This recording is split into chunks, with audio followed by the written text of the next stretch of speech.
बात। इसलिए तुलसीदास ने लिखा था रामायण में, सन्मुख होय जीव मोय जबहि, जन्म कोटि अघ नासहि तबहि। क्या वास्तव में तुलसीदास का महावाक्य नहीं है, वास्तव में तो ये संगम युग में वही राम वाली आत्मा में शिव बाप आकर के सुप्रीम टीचर या सदगुरु का पार्ट बजाते हैं, तो उस समय की बात है कि जो भी प्रश्न कोई डालेगा, क्या तरीके से पढ़ाई पढ़ के, ये नहीं सीधा आकर के बस प्रश्न पूछता ही पूछता चला जाए, फिर तो कभी समाधान ही नहीं होगा। क्या विद्यालय का नियम मानना चाहिए ना। तो विद्यालय का नियम यह है कि जिसने संदेश दिया उससे संदेश लेकर के पूरा श्रद्धा पूर्वक सुनो, समझ में आता है तो, और अगर समझ में आता है पूरी बात का जवाब नहीं मिलता है तो फिर साप्ताहिक कोर्स कर लेना पड़े है? तो 7 दिन का कोर्स वो लेना जरूरी है। वो भी बेसिक कोर्स से सब प्रश्नों का समाधान नहीं होता। क्या सब प्रश्नों का समाधान तब होता है जब एडवांस ज्ञान सुना जाए, क्या ऊंची पढ़ाई पढ़ी जाए।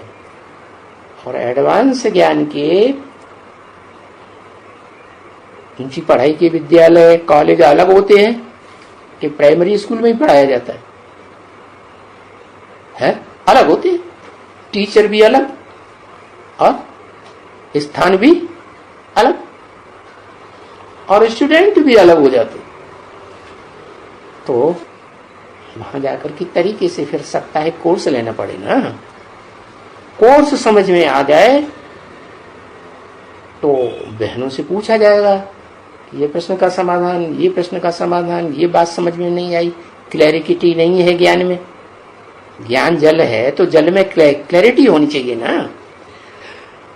तो फिर बहन बताएगी कि आपको भट्टी करनी चाहिए। क्या आप जिस धंधे धोरी की दुनिया में रहे पड़े हैं वहां आपको गंदा संग ज्यादा लगता है, बुद्धि मलिन हो जाती है। और यहाँ भी आपने साप्ताहिक कोर्स लिया तो यहाँ का जो नियम है कि 7 दिन ब्रह्मचर्य का पक्का पालन करना पड़े। आप अपने दिल से पूछो किया क्या? नहीं किया होगा तो नहीं समझ में आएगा। फिर भी चांस लीजिए, आप 7 दिन की भट्टी जरूर करिए। तो वहां तो वातावरण बंधा हुआ है। क्या भट्टी में क्या होता है? जैसे गर्भ में बच्चा पलता है ना, है वहां हद का गर्भ है, 9 महीने पलता है। ये तो छोटा सा संगम युग है। इसमें 9 महीने एक को लगाए जाएंगे तो कैसे काम चलेगा? तो यहाँ 9 दिन की बात है। 1 दिन आना, 1 दिन वापस जाना, बाकी 7 दिन बीच में जो है वो डट के ऐसी भट्टी करना जैसे गर्भ में बच्चा पलता है। क्या वहीं खाना, वहीं पीना और वहीं जो कुछ भी बुद्धि चले, मन रूपी घोड़ा चले, मनन चिंतन मंथन करना। बाहर की दुनिया से कनेक्शन, फोनबाजी भी नहीं करनी। क्या लेटर वेटर कुछ नहीं लिखना।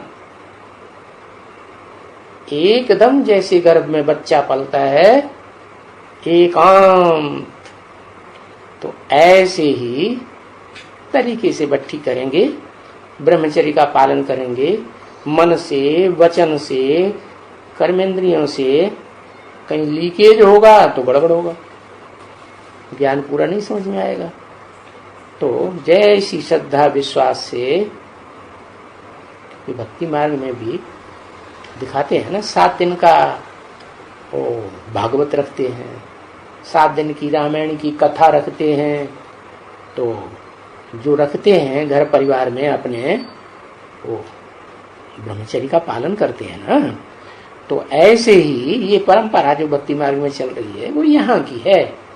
जब भगवान इस सृष्टि पर आते हैं कलयुग के अंत में, तो ये परंपरा चालू होती है कि 7 दिन ब्रह्मचर्य का पालन करते हुए सात्विक वृत्ति से वो सत्यनारायण की सच्ची कथा सुननी है।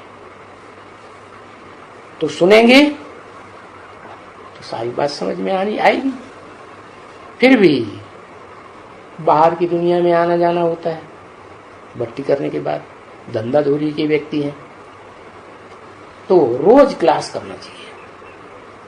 रोज क्लास करते रहेंगे तो जो मुरली चलती है बाबा की, वाणी सुनाई जाती है, बाबा जो लेटर भेजते हैं रोज बच्चों को सुनने के लिए, वो रोज क्या रेगुलर सुनना जरूर।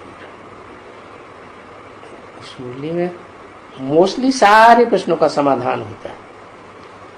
फिर भी अगर समाधान ना हो तो बड़ी बहनों से पूछो। बड़ी बहनों से नहीं पूछोगे कोई बात नहीं, बड़ी बहनें तो फिर भी नदियां हैं। क्या नंबरवार ज्ञानमान सरोवर भी तो है यादगार। क्या यादगार है दुनिया में? दुनिया में एक ही सरोवर ऐसा है जिसका ज्ञान जल बिल्कुल पारदर्शी, क्या मैल माटी का नाम निशान नहीं। तो यह है चैतन्य ज्ञानमान सरोवर, जिसमें बाप आते हैं मुकर्रर रथ में। उसे पहचाना होगा साप्ताहिक कोर्स में, भट्ठी में, तो फिर उसके नजदीक जाएंगे। अब ये श्योरिटी है कि नजदीक जाएंगे, तरीके से ज्ञान सुना है, विधि विधान पूर्वक जैसे स्कूल कॉलेज का नियम होता है, तो जरूर एक एक बात की क्लैरिटी मिलेगी। ज्ञान का हर पॉइंट क्लियर होगा, और जब हर पॉइंट क्लियर होगा तो आत्मा शांत स्वरूप होकर के पुरुषार्थ करेगी। है तो पुरुषार्थ करने वाले नंबरवार होंगे कि एक जैसे होंगे? नंबरवार। तो जो अव्वल नंबर है मनुष्य से